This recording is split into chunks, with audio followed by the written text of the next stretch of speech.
Oh, brother. Take two. Just had an alarm to mess me up. Oh, well, hadn't gotten very far. Couple of pages. Now, my brother will be the next interruption.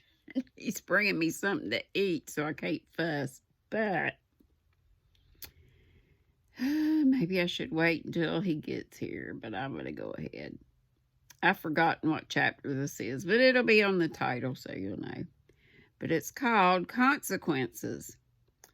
Mrs. Chester's fare was so very elegant and select that it was considered a great honor by the young ladies of the neighborhood to be invited to take a table, and everyone was much interested in the matter. Amy was asked, but Jo was not, which was fortunate for all parties, as her elbows were decidedly akimbo at this period of her life, and it took a good many hard knocks to teach her how to get on easily. The haughty, uninteresting creature, was in quotations, was let severely alone, but Amy's talent and taste were duly complimented by the offer of the art table, and she exerted herself to prepare and secure appropriate and valuable contributions to it. Everything went on smoothly till the day before the fair opened. Then there occurred one of the little skirmishes which it's almost impossible to avoid when some 25 women, old and young, with all their private piques and prejudices, try to work together. May Chester was rather jealous of Amy because the latter was a greater favorite than herself, and just at this time several trifling circumstances occurred to increase the feeling. Amy's dainty pen and ink work entirely eclipsed May's painted vases. That was one thorn. Then the all-conquering tutor had danced 4 times with Amy at a late party and only once with May. That was thorn number 2.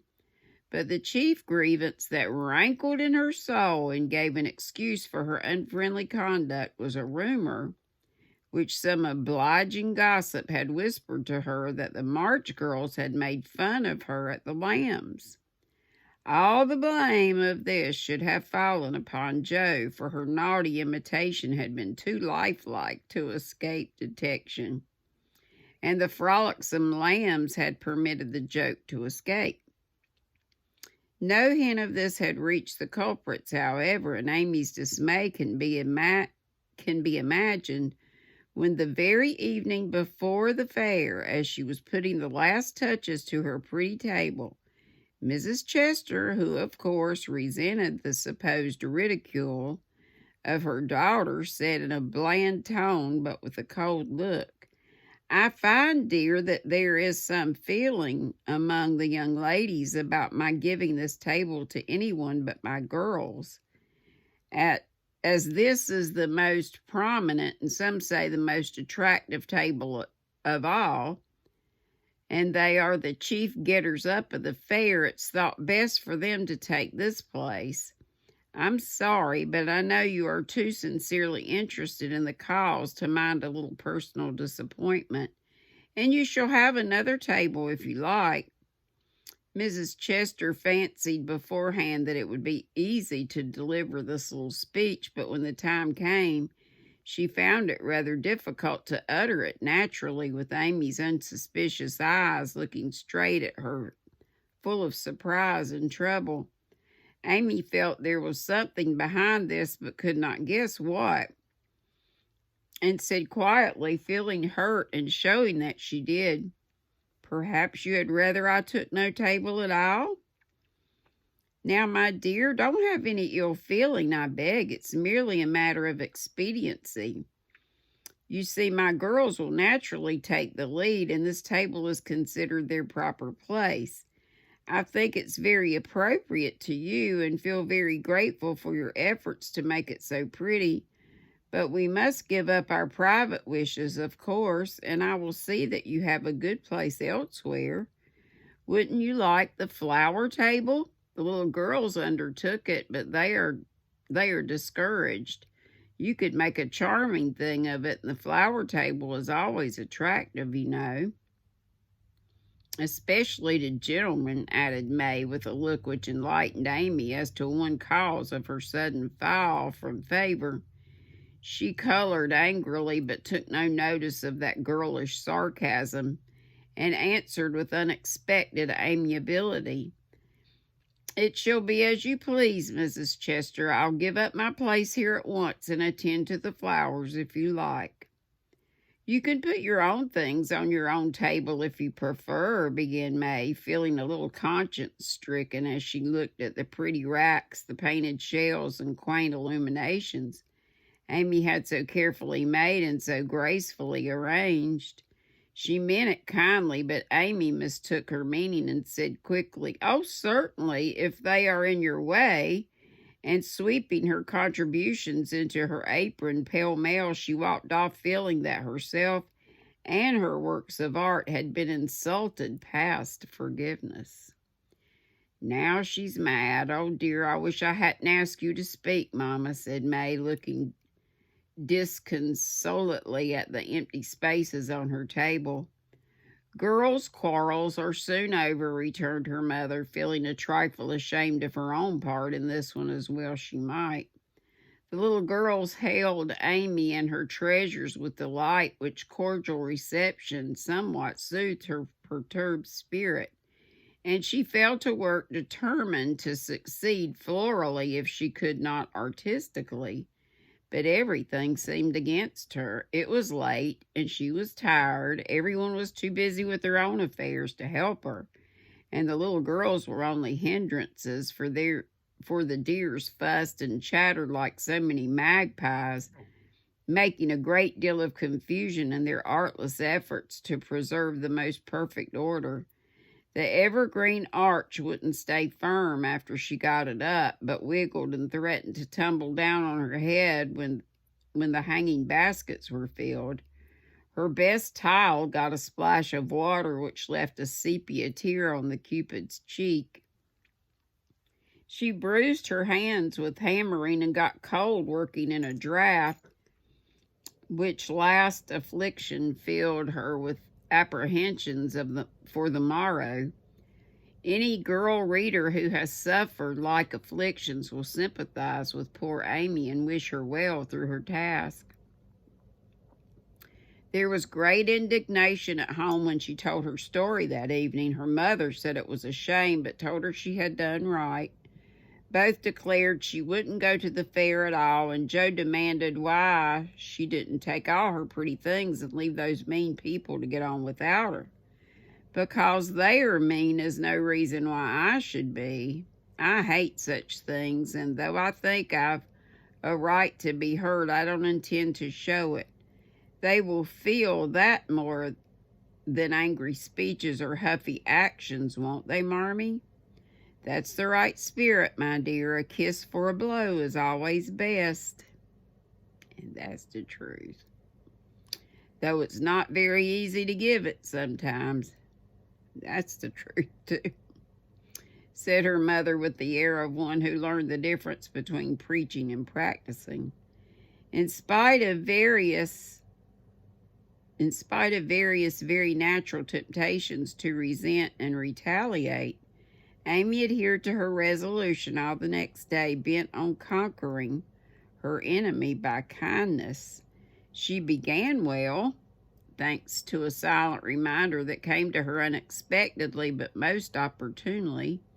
As she arranged her table that morning while the little girls were in the anteroom filling the baskets, she took up her pet production, a little book, the antique cover of which her father had found among his treasures, and in which, on leaves of vellum, she had beautifully illuminated different texts. As she turned the pages, rich in dainty devices with very pardonable pride, her eye fell upon one verse that made her stop and think. Framed in a brilliant scrollwork of scarlet, blue, and gold, with little spirits of goodwill helping one another up and down among the thorns and flowers, were the words, "Thou shalt love thy neighbor as thyself." "Out, but I don't," thought Amy as her eye went from the bright page to May's discontented face behind the big vases. That could not hide the vacancies her pretty work had once filled. Amy stood a minute, turning the leaves in her hand, reading on each some sweet rebuke for all heartburnings and uncharitableness of spirit. Many wise and true sermons are preached us every day by unconscious ministers in street, school, office, or home. Even a fair table may become a pulpit if it can offer the good and helpful words which are never out of season. Amy's conscience preached her a little sermon from that text then and there, and she did what many of us do not always do, took the sermon to heart and straightway put it into practice. A group of girls were standing about May's table, admiring the pretty things and talking over the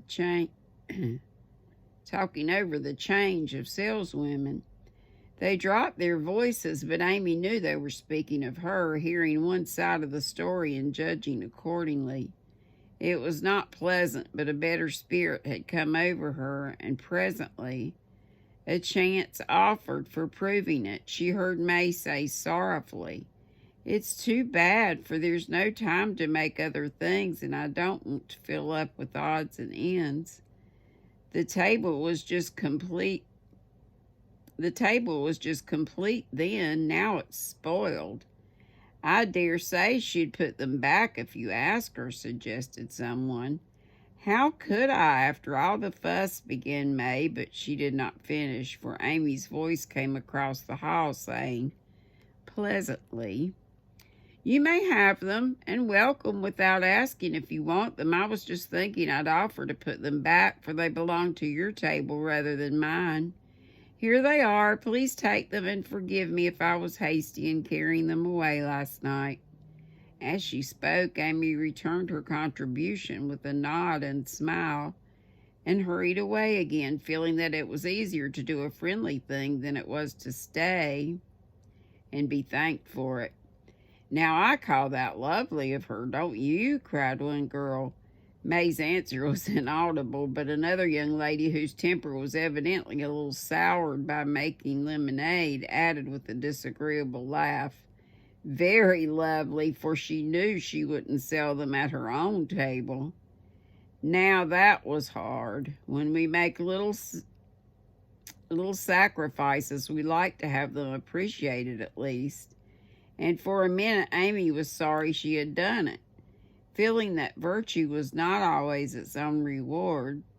But it is, as she presently discovered, for her spirits began to rise and her table to blossom under her skillful hands. The girls were very kind, and that one act seemed to have cleared the atmosphere amazingly. It was a very long day and a hard one for Amy as she sat behind her little table, often quite alone, for the little girls deserted very soon.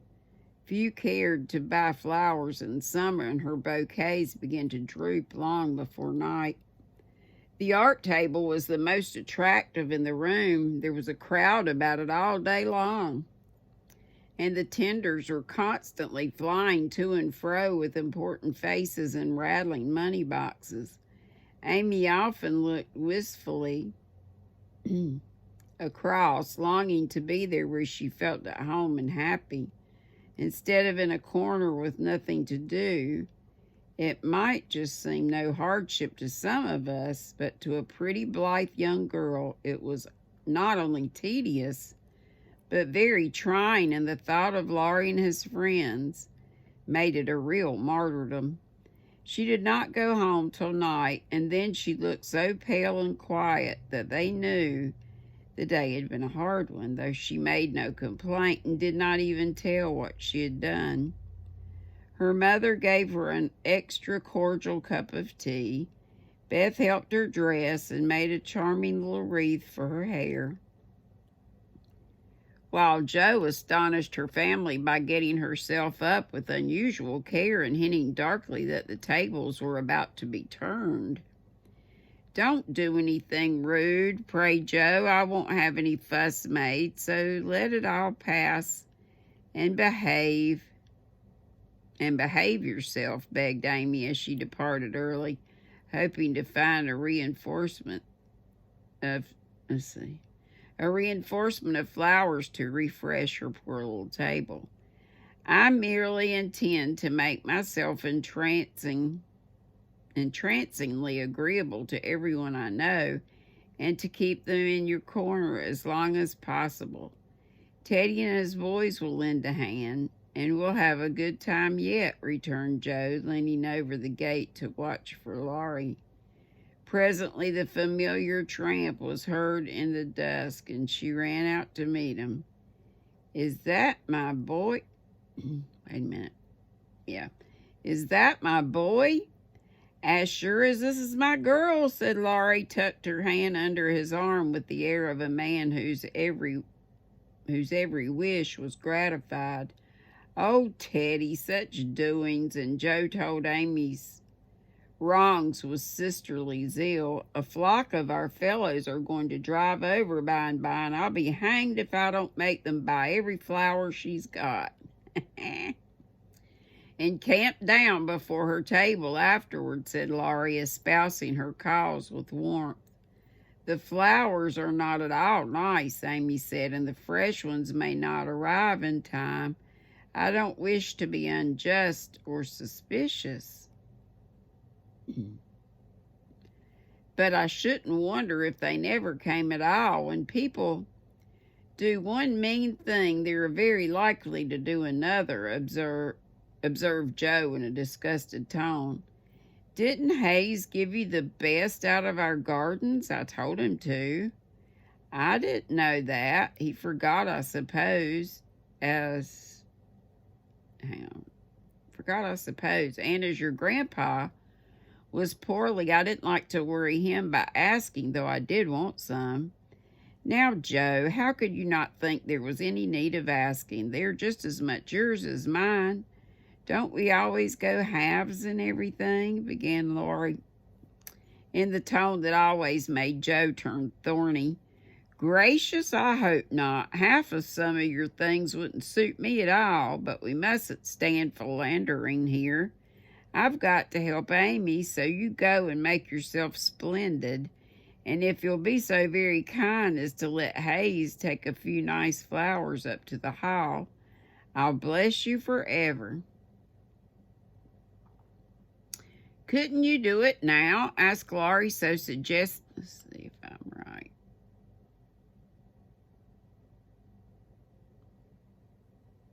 Yeah, I'll bless you forever, yeah. "Couldn't you do it now?" asked Laurie, so suggestively that Jo shut the gate in his face with inhospitable haste and called through the bars, "Go away, Teddy. I'm busy." Thanks to the conspirators, the tables were turned that night, for Hayes sent up a wilderness of flowers with a loverly basket arranged in his best manner for a centerpiece.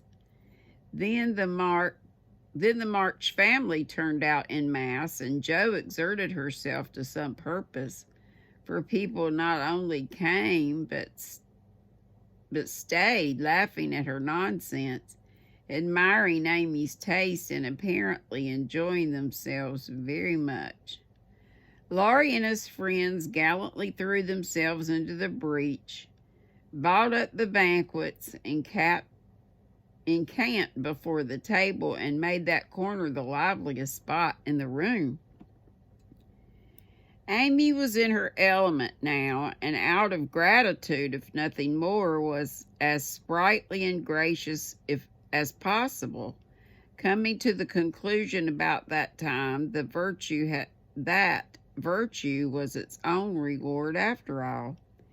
Jo behaved herself with exemplary propriety, and when Amy was happily surrounded by her guard of honor, Jo circulated about the hall, picking up various bits of gossip, which enlightened her upon the subject of the Chester charge of base, She reproached herself for her share of the ill feeling and resolved to exonerate Amy as soon as possible. She also discovered that what Amy had done about the things in the morning and considered her a model of magnanimity.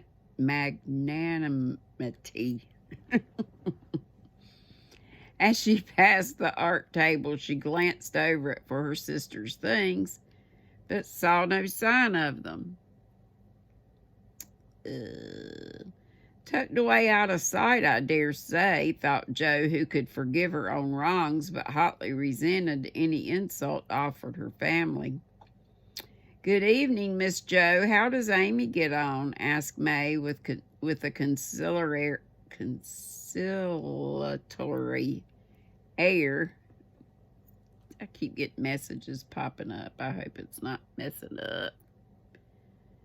Oh, the recording. For she wanted to show that she also could be generous. "She has sold everything she had that was worth selling, and now she's enjoying herself. The flower table is always attractive, you know, especially to gentlemen." Jo couldn't resist giving that little slap, but May took it so meekly she regretted it a minute after and fell to praising the great vases which still remained unsold. "Is Amy's illumination anywhere about? I took a fancy to buy that for Father," said Jo, very anxious to learn the fate of her sister's work. "Everything of Amy's sold long ago. I took care that the right people saw them, and and they made a nice little sum of money for us," returned May, who had overcome sundry small temptations as well as Amy had that day. Much gratified, Jo rushed back to tell the good news, and Amy looked both touched and surprised by the report of May's word and manner. "Now, gentlemen, I want you to go and do your duty by the other tables as generously as you have by mine, especially the art table," she said, ordering out Teddy's own, as the girls called the college friends. "Charge, Chester, charge," is the motto for that table. "But do your duty like men, and you'll get your money's worth of art in every sense of the word," said the said the irrepressible Jo, as she devoted. I don't know what this is. Phalanx prepared to take the field. "To hear is to obey, but March is fairer far than May," said little Parker, making a frantic effort to be both witty and tender, and getting promptly quenched by Laurie, who said, "Very well, my son, for a small boy," and walked him off with a paternal pat on the head. "By the vases," whispered Amy to Laurie as a final heaping of coals of fire on her enemy's head. To May's great delight, Mr. Lawrence not only bought the vases, but pervaded the hall with one under each arm. The other gentlemen speculated with equal rashness in all sorts of frail trifles, and wondered helplessly about afterwards, burdened with wax flowers, painted fans, filigree portfolios, and other useful and appropriate purchases.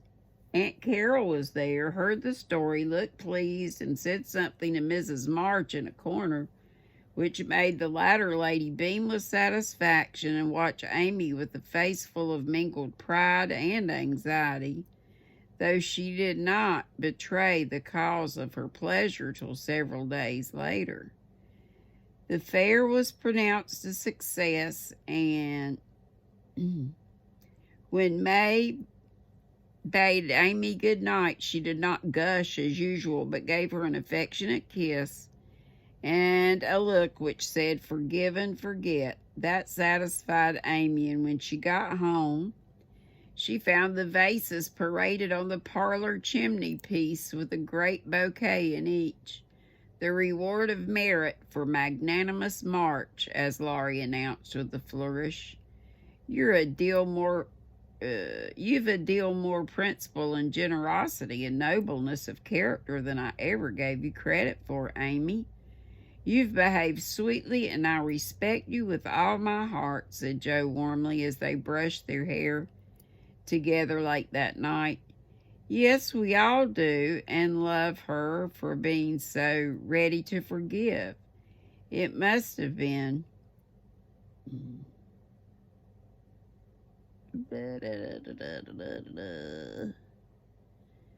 It must have been dreadfully hard after working so long and setting your heart on selling your own pretty things. I don't believe I could have done it as kindly as you did, added Beth from her pillow. Why, girls, you needn't praise me so. I only did as I'd be done by. You laugh at me when I say I want to be a lady, but I mean a true gentlewoman in mind and manners, and I try to do as far as I know how. I can't explain exactly how, but no, not how. I can't explain exactly, but I want to be above the little meannesses and follies and faults that spoil so many women. I'm far from it now, but I do my best, and I hope in time to be what Mother is. Amy spoke earnestly, and Joe said with a cordial hug, I understand now what you mean, and I'll never laugh at you again. You're getting on faster than you think, and I'll take lessons of you in true politeness, for you've learned the secret, I believe. Try away, dearie, dearie. Try away, dearie, you'll get your reward some day, and no one will be more delighted than I shall. A week later, Amy did get her reward, and poor Joe found it hard to be delighted. A letter came from Aunt Carol. Remember her? They're up to something. They go send somebody off. And Mrs. March's face was illuminated to such a degree when she read it that Joe and Beth, who were with her, demanded what the glad tidings were. Aunt Carol is going abroad next month and wants me to go with her, burst in Joe, flying out of her chair in an uncontrollable rapture. No, dear, not you. It's Amy. Oh, Mother, she's too young. It's my turn first. I've wanted it so long. It would do me so much good and be so altogether splendid. I must go. I'm afraid it's impossible, Joe. Aunt says Amy, decidedly, and it's not for us to dictate. To dictate when she offers such a favor. It's always so. Amy has all the fun and I have all the work. It isn't fair. Oh, it isn't fair, cried Joe passionately.